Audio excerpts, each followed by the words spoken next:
I saw a video today that said that using cones isn't good or bad when trying to develop your dribbling skill. The trainer or dribbling guy went on to say that using cones can have a purpose because you have to get used to dribbling around something. The problem with this is that in studies of basic cutting, the presence of a defensive player changed the actual biomechanics of the cut. So the foot placement, the angle of the leg, and the timing of the cut differ in the presence of a defensive player as opposed to cutting at a cone. And so if we're using a cone to simulate a defensive player, we know the cone's not going to move. We know that the cone does not provide the same perceptual cues that a dribbler needs to read to be able to make the appropriate move at the appropriate time in a game. So already we know that using a cone lacks validity in terms of transfer to a game. However, sometimes we don't have a defensive player there. We're practicing on our own. We just want to go through our moves. We don't have anybody to play a defense against us. So we're going to put a cone there and we're going to make a move at a cone.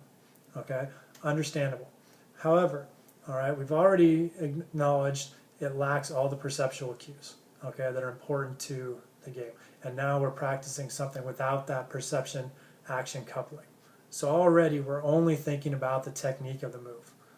We're not even able to work on the full skill of the move because that decision making, the anticipation, the reaction to the defender, the perceptual cues, those are absent. So we're only working on the technique. But now, okay, based on research into cutting, we can see that even the basic biomechanics of the cut are going to be different. So now, just the simple technique is going to differ between a game or between a defensive player and a cone. So we're not even practicing the correct technique in a drill when we're dribbling against a cone.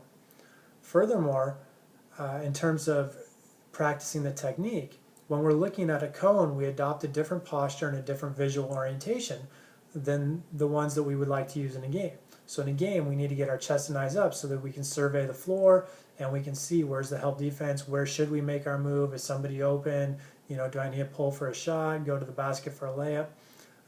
And so being able to keep my eyes up, both with my posture and with my visual orientation, is going to enable me to make use of the perceptual cues.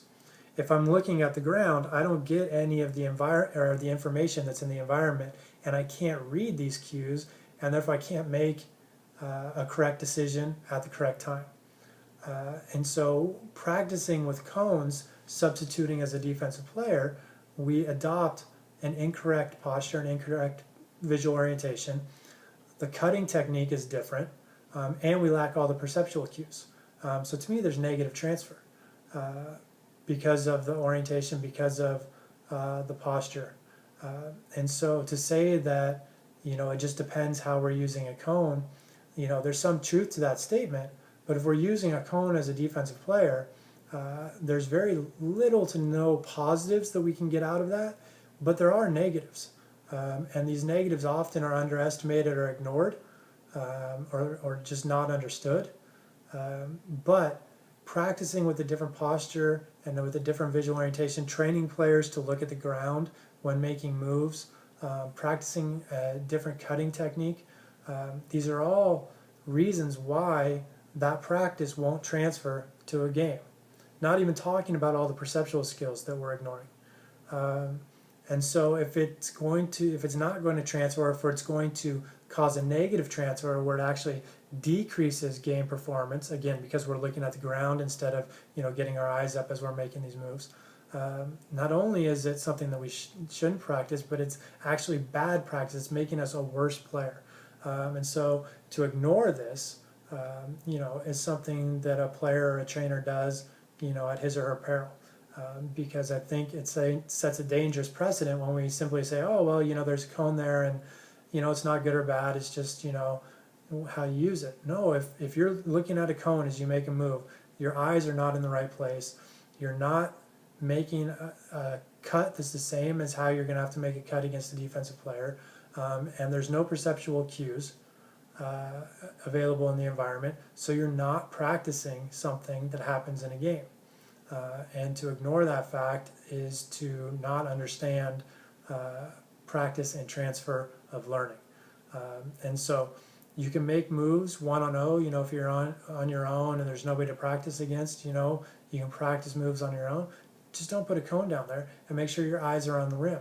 At least then you can adopt the right posture and the right visual orientation, and then you can maybe improve your ball handling, moves, maybe the quickness of your move, something like that.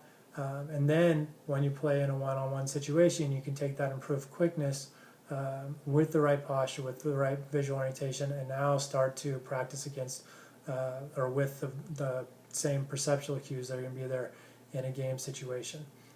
But if you have to then, when you go from your individual practice to a one-on-one or a 3-on-3 or a 5-on-5 situation, and not only do you have to adapt to the new perceptual information in the environment, but you also have to change your posture, change your visual orientation, change your cutting technique, etc. Now you're having to adapt and adjust to multiple variables, as opposed to taking a technique that you've practiced and having to simply adapt to the information in the environment.